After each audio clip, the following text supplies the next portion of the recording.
Mari kita baca sama-sama. Bismillahirrahmanirrahim. Qauluhu sallallahu alaihi wasallam. Yassiru wa la tu'assiru. Wa bashiru wa la tunaffiru. Wa qauluhu sallallahu alaihi wasallam. Innar rifqa la yakunu fi syai'in illa zanahu wa la yunza'u min syai'in illa syanahu. Asyarhu qawluhu sallallahu alaihi wasallam. Yassiru wa la tu'assiru. Hadha amrun minhu sallallahu alaihi wasallam li ba'di ashabihi wa huwa lafdun 'amun yashmalu kulla mu'minin wa mu'minatin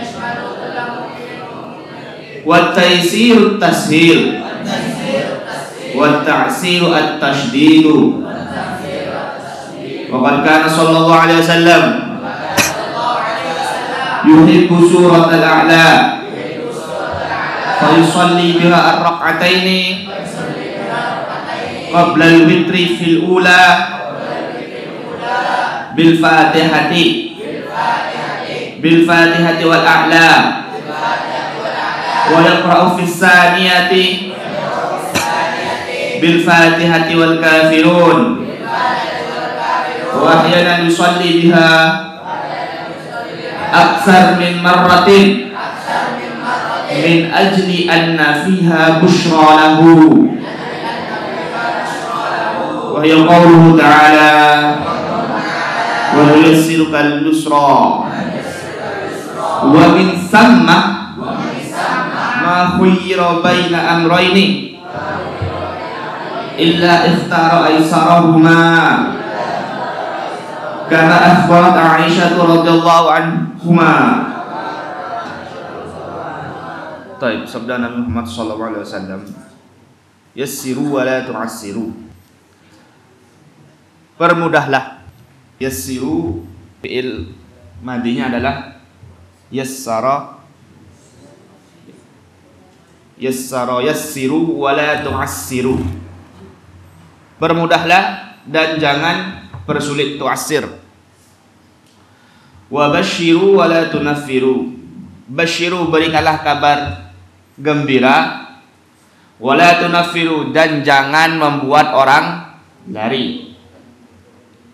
Jangan membuat orang takut.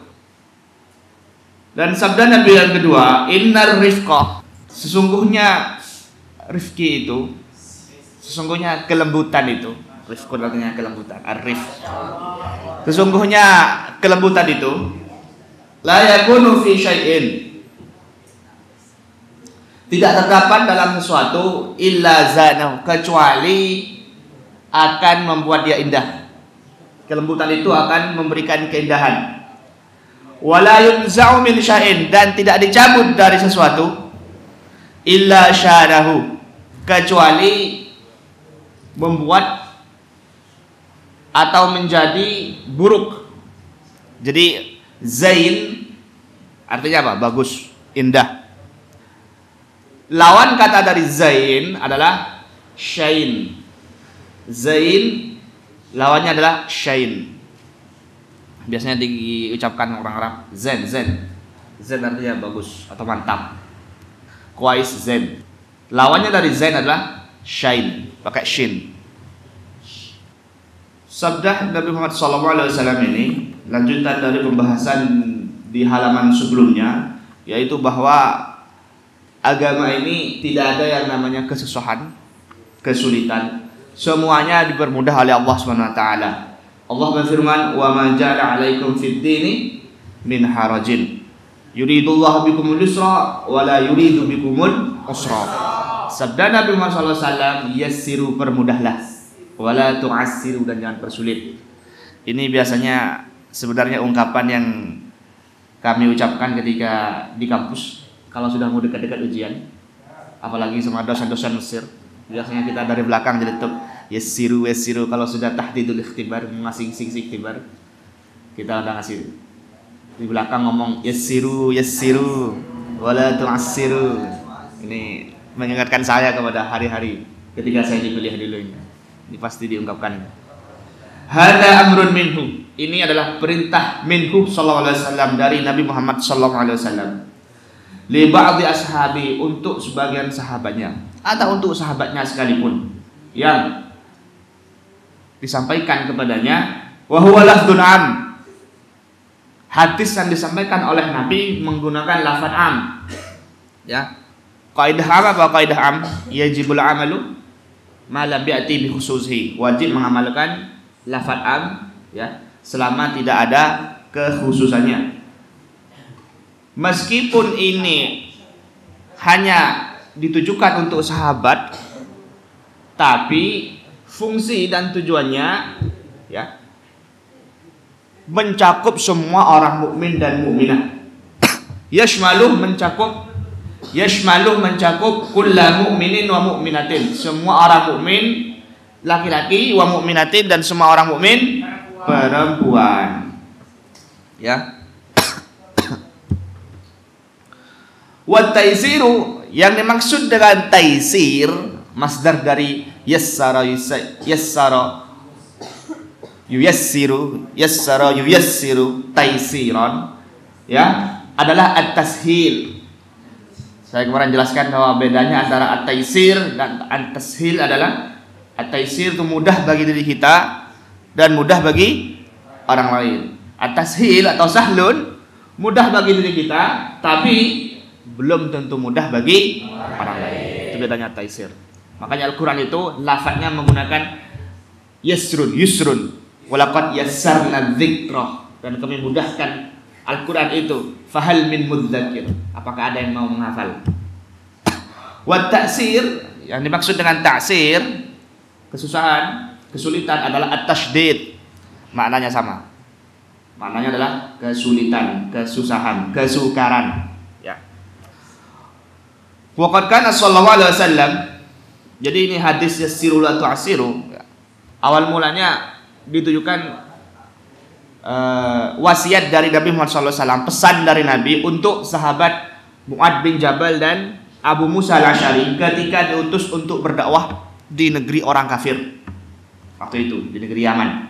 Ya, salah satu sabda Nabi, wahai Mu'ad, wahai Abu Musa al-Asy'ari, yassiru wa la tu'assiru. Kalau kamu dakwah, permudah dan jangan persulit.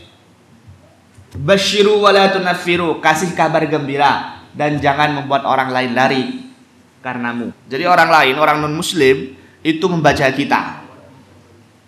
Orang kafir, orang Kristen, Yahudi tidak membaca Al-Quran, tidak membaca hadis, tapi membaca diri kita. Jadi kebanyakan orang masuk Islam itu bukan karena mengerti Al-Quran, mengerti hadis, tapi karena melihat perangai, akhlak, sikap dan karakter orang muslim itu sendiri. Sampai ada perkataan begini dari mu'allaf, saya beruntung masuk Islam, mengenal Islam duluan sebelum mengenal orang Islam. Sampai ada perkataan begitu, ya. Jadi karena Islam sendiri itu sebenarnya sudah indah, tapi terkadang keindahan Islam itu, ya, dicoreng, ternodai oleh sikap-sikap orang, oknum-oknum tertentu, sehingga membuat orang itu menjadi enggan untuk masuk Islam, ya. Jadikan orang lain terpengaruh, terinspirasi dengan kebaikan-kebaikan kita semua. Wa qad kana sallallahu alaihi wasallam, adalah Nabi Muhammad sallallahu alaihi wasallam dahulu ketika salat, yuhibbu, suka atau senang, surat Al-A'la, membaca surah Al-A'la. Fa yusalli biha raka'ataini, maka Rasulullah salat dengan membaca surah Al-A'la raka'ataini qablal witri, 2 rakaat sebelum witir. Jadi sunnahnya ini membaca surah Al-A'la, ya, 2 rakaat sebelum witir. Di rakaat terakhir sebelum mau ke witir, sunnahnya dibaca surah Al-A'la. Tapi dari selain ada yang berbunyi bahwa Nabi menutup witir biasanya dengan surah Al-A'la, Al-Kafirun, dan surah Al-Ikhlas.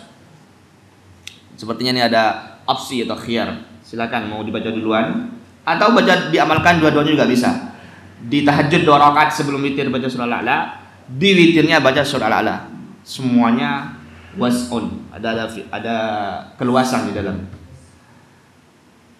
Qabla al-witri fil ula, rakaat pertama baca surah Al-Fatihah dan surah Al-A'la, bil Fatihati wal A'la, wa yaqra'u fi tsaniyah, dan 2 rakaat sebelum witir, sebelum masuk ke witir, salat tahajud 2 rakaat, bacanya surah Al-A'la dan surah Al-Kafirun. Wa yaqra'u fi tsaniyati, dan membaca di rakaat keduanya bil Fatihati wal Kafirun, dengan surah Al-Fatihah dan Al-Kafirun. Wahyanan, dan terkadang atau kadang-kadang yusalli biha, Rasulullah salat dengan membaca surah tadi yang disebutkan aksar min marratin, lebih dari sekali, ya.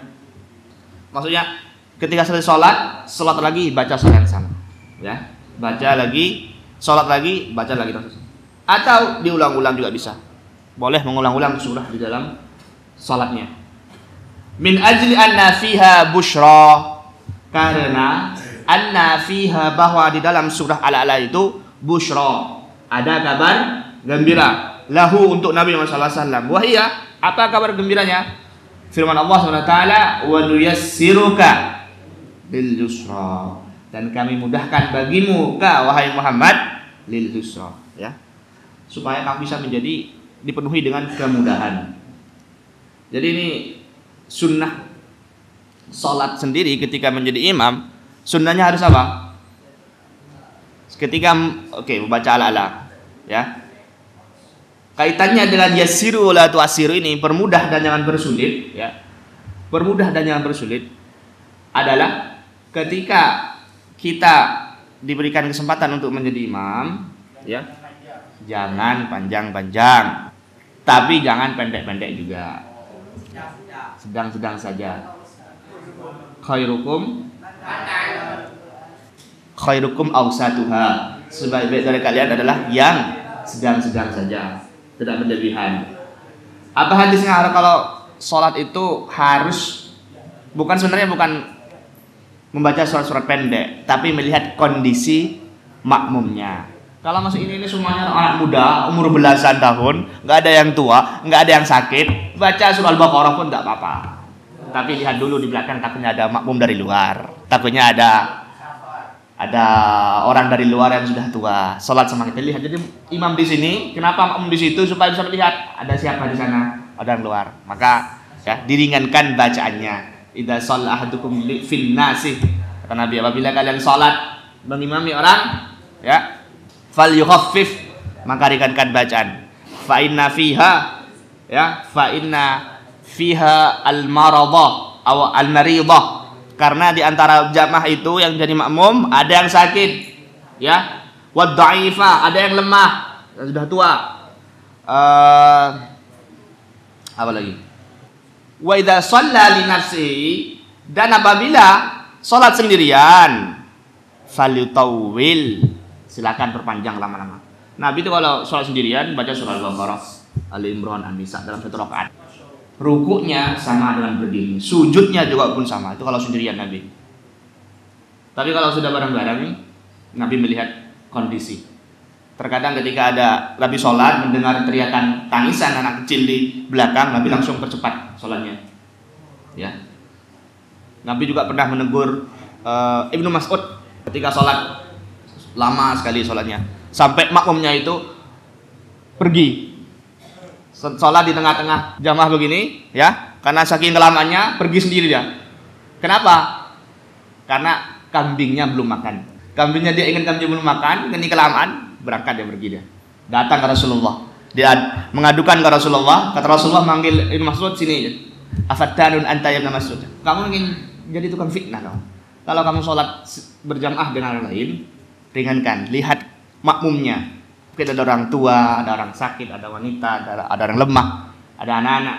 Ya.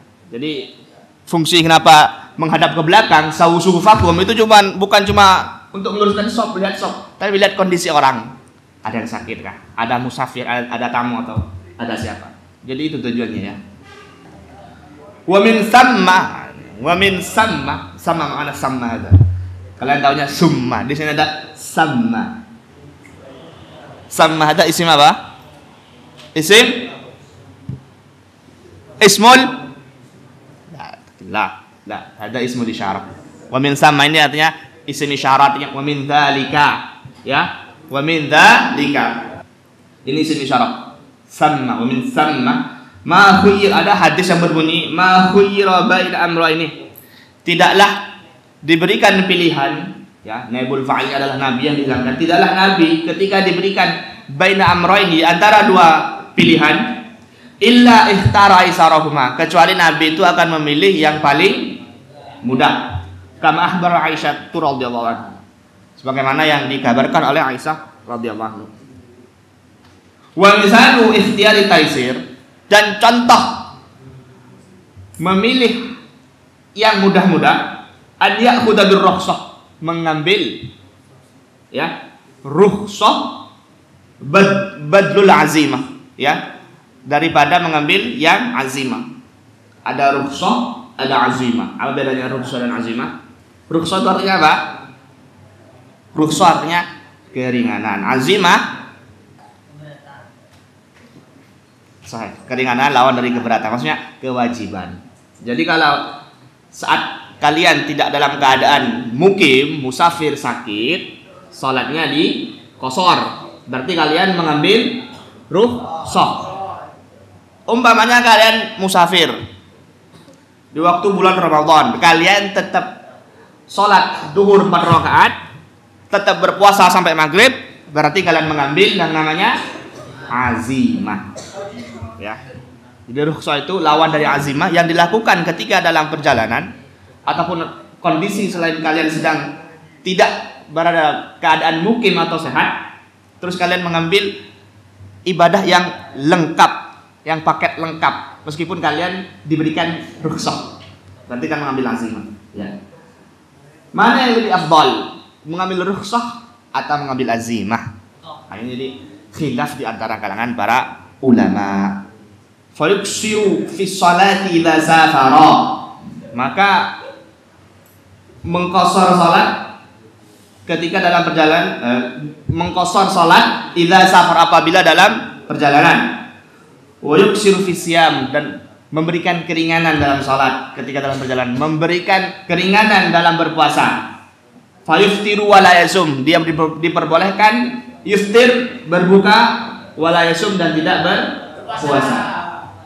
Wa idza marida, apabila sakit, marida fi'il madinya, marida yusalli, dan diperbolehkan qa'idan ya, badlul qiyam, dia dibolehkan untuk duduk ya, menggantikan berdiri. Tapi duduknya itu bagaimana? Cara duduk ketika sholat. Apakah duduk iftiros langsung begini? Duduk seperti apa yang diharuskan? Duduk yang bagus adalah duduknya yang mantan kepala sekolah SMP kita kalau subuh di sini tuh, namanya Ustadz Syafruddin. Ustaz Syafruddin, beliau adalah mantan kepala sekolah SMP dulu ketika saya SMP di sini. Orang tuanya Ustaz Fakih, tinggal di sini sekarang. Beliau duduk di situ kalau sholat, ya. Pakai kursi. Jangan duduk iftirah dengan sholat. Jangan selonjoran, jangan bersila. Saya pernah menemukan di masjid itu orang duduk, dia nggak bisa berdiri, tapi sudut sholatnya bersila. Sholatnya bersila. Sebenarnya yang sholat ukuran duduk itu ketika sholat adalah pakai kursi tadi. Tapi ingat, selama kita masih bisa berjalan, maka tetap berdiri. Kita duduk di kursi itu saat sujud. Kita di jalan dari kamar ke sini, mamanya nih sakit kaki, kakinya diseleo gara-gara main futsal, main bola. Kalian pincang ke sini, ngambil kursi sholat, tapi jangan langsung duduk, tetap berdiri dulu, ruku biasa, i'tidal. Ketika sujud kan nggak bisa, baru duduk kalian. Jadi awal mulanya kalian harus tetap berdiri, jangan langsung duduk mulainya, ya. Mulai dengan berdiri, biasa begitu. Baru kalian sudah tidak punya kaki, tidak punya apa, nggak bisa berjalan memang, duduklah. Itu baru dibolehkan duduk dari awal, ya.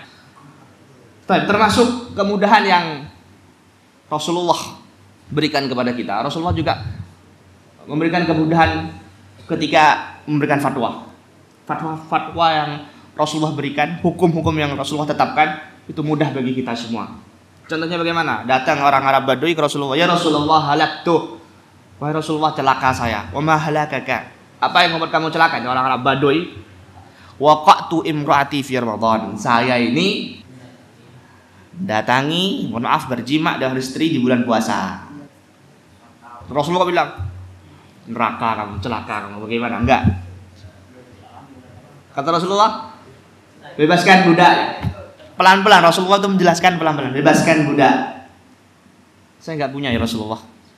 Berpuasa 2 bulan. Ini kafaratnya bagi orang yang melanggar puasa ketika di bulan Ramadan, ya. "Bebaskan budak."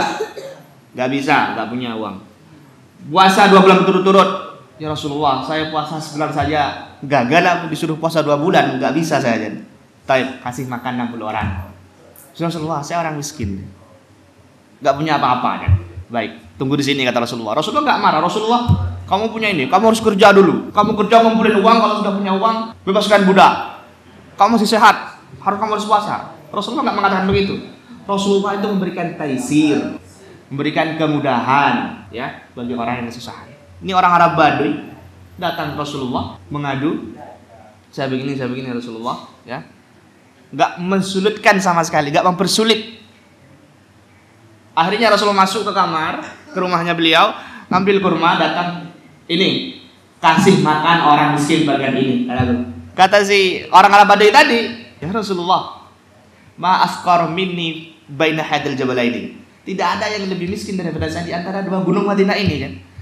Jadi antara 2 gunung Madinah yang paling miskin saya. Akhirnya Rasulullah tertawa dengan kepolosan si Arab Badui tadi, sampai di gerahamnya kelihatan. Tahu, ya udah, pulang kasih makan keluargamu. Itu salah satu bentuk kemudahan yang Rasulullah berikan, ya. Kemudahan Rasulullah berikan, tidak mempersulit, tidak menakut-nakuti, dan memberikan kabar gembira. Datang orang Arab Badui kencing di pojokan masjid.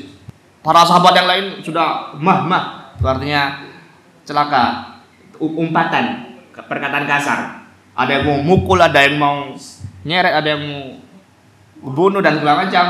Kata Rasulullah, "La turjimu, biarkan dia selesaikan kencingnya." Karena kalau ditegur saat dalam keadaan mengeluarkan air seni, nanti kemana-mana kencingnya. Atau biarkan dia, ya, ambil seember air, kemudian siram kalau sudah selesai. Selesai dia kencing di pojokan, datang ke Rasulullah. Rasulullah manggil dia, ya, mengatakan, "Inna hadil masajid la yuslu syai'in minal qadari wal baul." Masjid itu ngasih tahu. Rasulullah itu ngasih tahu dengan cara lembut kepada orang Arab Badui yang orang tidak tahu. Hadil masjid itu enggak boleh kencing, enggak boleh dibuang kotoran, ya. Wa inna ma hiya li dzikrillah wa qiraatil Qur'an. Ya. Tapi masjid itu tempatnya untuk mengingat Allah, berzikir, salat, dan baca Quran. Mendengar perkataan tersebut, ya, seorang Arab Badui mengatakan, gara-gara kelembutan yang Rasulullah berikan, ya, "Allahumma arhamni wa Muhammadan." Akhirnya orang Arab Badui tadi berdoa, "Ya Allah, rahmatilah aku dan Muhammad, wala tarhamni ma'ana ahadan." Dan jangan rahmati orang selain kami berdua. Jadi selainnya itu sisanya adalah orang-orang keras, gitu. Tapi kata dibalas sama Rasulullah, ya. Ini ada lanjutan di sini. "Laqad dayyatta wasi'an li akhal Arab." Kamu ini mempersempit keluasan, wahai orang Arab. Tapi ibrah, pelajaran yang bisa kita ambil dari situ adalah bagaimana caranya kita bersikap lemah lembut, memberikan kemudahan, tidak mempersulit orang lain, apalagi orang yang tidak tahu. Islam mengajarkan kita adab, mengajarkan kita ilmu. Untuk apa? Untuk bagaimana bersikap dengan bijaksana menghadapi kejahilan, menghadapi orang yang tidak tahu. Ya, itu tujuan dari sifat mulia Islam. Jadi jangan sampai kita, umpamanya nih, biasanya banyak saya temukan di kelas, ada satu anak salah aja langsung teriakin, dia apain, disorak-sorakin. Itu biasanya yang terjadi di SMP kadang-kadang yang paling banyak. Satu salah, apalagi orang itu aja teriak. Padahal Islam nggak mengajarkan seperti itu. Islam itu mengajarkan rahmat, mengajarkan rahmat supaya kita bisa tahu bersikap ketika menghadapi kejahilan. Udah kita kasih udur, mungkin masih jahil, nggak tahu. Doakan kalau perlu, supaya berubah. Wa basyiru wa la tunaffiru. Fa hadha amrun akhar. Perintah yang lain. Umira bihi ashabu, yang diperintahkan untuk para sahabatnya. Wa huwa amun fi ummatihi. Tapi meskipun ini perintah untuk para khusus ditujukan untuk sahabat, umum mencakup semua umat. Fastimalut tabsyir, menggunakan tabsyir, kabar gembira, khairun minat tanfir. Lebih baik menggunakan daripada menggunakan kata-kata tanfir yang membuat orang-orang takut. Misalu, ini contoh yang tadi saya ceritakan. Lamma balal arabi li jahli, ketika orang Arab bala ya bulu kencing karena li jahli, orang Arab kencing karena bukan sengaja, bukan karena gila, teman karena tidak tahu. Kebiasaannya mungkin di rumah seperti itu, kalau di rumahnya di pojokan keluarin langsung. Fil masjid sahafi ashabu, para sahabat berteriak fihi kepada dia. Faqala la tuzrimuhu, kata Rasulullah. Faqala lahu la tuzrimuhu, Rasulullah berkata kepadanya, biarkan dia sampai selesai. Wa qala subbu alaihi, kurang nih, bukan subuh ini ada, tapi ada tasydidnya. Subbu, sabba ya subbu. Subbu, siram, alaihi, di atas kencingnya. Sajlan min ma'in, satu ember air. Hatta ya kan? Siram air kencingnya dengan satu ember air. Hatta qala al-arabi, sampai sehingga orang Arab tadi mengatakan, berdoa, Allahumma arhamni warham Muhammadan. Ya Allah, rahmatilah aku dan rahmatilah Nabi Muhammad. Wala tarham ma'ana ahadan, dan janganlah engkau merahmati orang selain kami. Ini tadi kenapa sebabnya seorang Arab Badui tadi sampai berdoa seperti itu, karena lembutnya Rasulullah dalam menyampaikan, dalam mengajarkan kepada orang tadi, ya, sehingga membuat dia tersentuh berdoa. Kemudian ditegur sama Rasulullah. Faqala laqad dayyaqta wasi'an ya akhal Arab, kamu telah membuat sesuatu, mempersempit keluasan Arab. Jangan mengatakan seperti itu. Wa qaulu sallallahu alaihi wasallam, innar rifqa, sesungguhnya kelembutan itu tidak ada dalam la yakunu bi syai'in, tidak ada dalam sesuatu kecuali membuat zanahu, membuat dia indah. Wala yumsa'u min syai'in, dan tidak dicabut dari sesuatu illa syanu, kecuali membuat dia buruk, jelek. Fa hadza aidan min babit targhib. Kalau hadis yang kedua ini, asbabul nurutnya, ya, berawal ketika ada orang Yahudi datang kepada Rasulullah ke rumahnya. Di suatu riwayat ke rumahnya, di riwayat yang lain mengatakan berpapasan di tengah jalan. Rasulullah sedang berjalan bersama Aisyah. Berjalan, nanti mengatakan assalamualaikum. Assalamualaikum, kata orang Yahudi tadi. Artinya apa? Kebinasaan bagimu. Rasulullah menjawab waalaikum. Cuma menjawab seperti itu. Aisyah istri Nabi mendengar itu marah. Aisyah marah. Dibalas sama Aisyah dengan kata-kata kasar. Waalaikumsalam wal la'nah, kata Aisyah. Waalaikumsalam wal la'nah wa ghadiballahu alaikum ya akhul qiradati wal khanazir, kata Aisyah itu. Karena saking marahnya, ada yang Yahudi mengatakan seperti itu kepada Rasulullah. Bagimu kebinasaan dan laknat, wahai orang Yahudi. Allah murka kepada kalian. Kalian adalah saudaranya monyet dan saudaranya khinzir. Sampai keluar kata-kata kotor. Aisyah tak bisa kontrol emosi, karena Aisyah masih umur belasan kayak kalian semua, ya. Tak bisa kontrol emosi. Kata Rasulullah, ya Aisyah, ditegur Rasulullah, la takuni fahsyah. Jangan kata-kata kasar. Jangan kata-kata kasar. Baru inna rifqa la yakunu fi syai'in illa zanahu. Jadi selain wa may yahrum wa inna Allah ja'ala rifqa fi kulli amri fi kulli umuri fil umuri kullihi. Sesungguhnya Allah itu menjadikan kelembutan di setiap segala urusan, ya. Maka jangan berkata kasar kepada orang yang kasar kepada kita. Jangan berkata jahat kepada orang yang jahat kepada kita. Jangan balas kejahatan dengan kejahatan. Jangan balas perilaku yang salah dengan perilaku yang salah. Kesalahan dibalas kesalahan itu diibaratkan seperti mencuci baju yang kotor dengan air najis.